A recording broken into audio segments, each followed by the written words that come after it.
We'll have more details on the forecast coming up shortly, but first we have breaking news at this hour. 3 Syrian diplomats are being kicked out of Canada in response to a deadly massacre. Foreign Affairs Minister John Baird. It's the strongest condemnation we can send to this outrageous action launched by the Assad regime.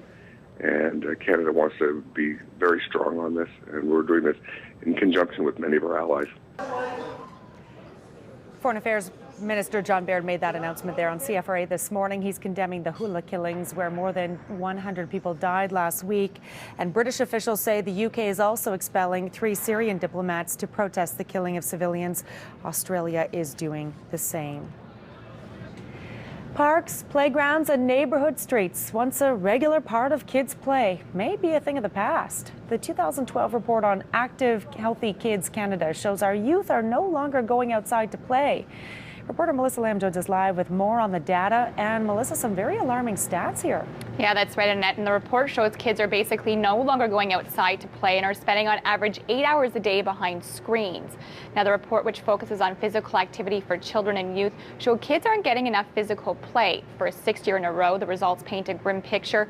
46% of kids only get 3 hours or less of active play a week, spending most of their free time after school and on weekends sitting.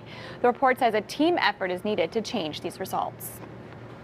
The key thing is that it's not just one group that needs to take notice of this. So it's important for parents to take notice, but also teachers, community, policymakers, everyone needs to kind of look at this and see, what can I do to sort of contribute to this and make sure that kids are more active.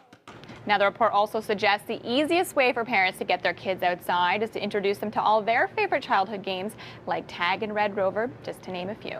Annette? All right, thanks for that, Melissa. A battle is brewing between Catholic leaders, educators, and the Ontario government over anti-bullying legislation. Catholic leaders are vowing to fight the legislation because it allows anti-homophobia student clubs to be called gay-straight alliances.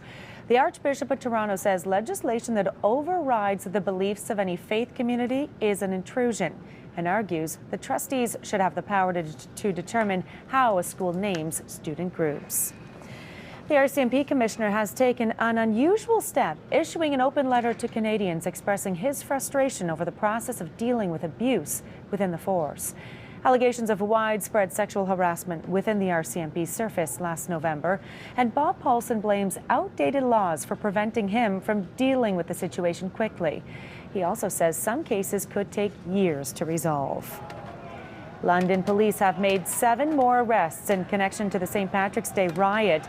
The total number of people charged with criminal offences is now at 61. 24 of them are Fanshawe College students. 22 police cars were damaged along with a CTV News van. Hundreds of St. Patrick's Day revelers attacked police and firefighters while torching cars. Gatineau police have 3 men from New York in custody in connection to an alleged fraud incident at the Casino du Lac-Lémy. Police were called in late Saturday night about a potential fraud at a gaming table worth about $13,000. Police say the 3 individuals in question are known to police.